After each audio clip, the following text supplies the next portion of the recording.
Inona ataontsika androany?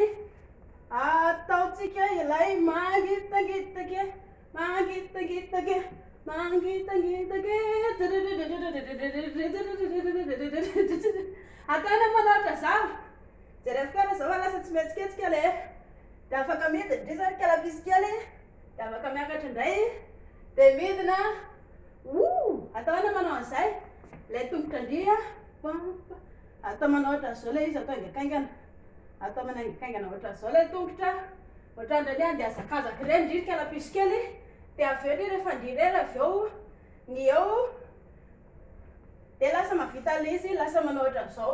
Sady manaraka an'izay ilay vody a. Jereo tsara.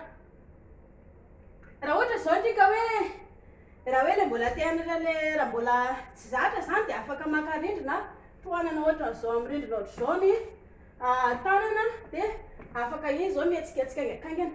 Hitanareo? Jereo zao ny anahako mihetsiketsika haingakaingana. Miakatra dia midina, dia miakatra, dia midina, dia miakatra, dia midina.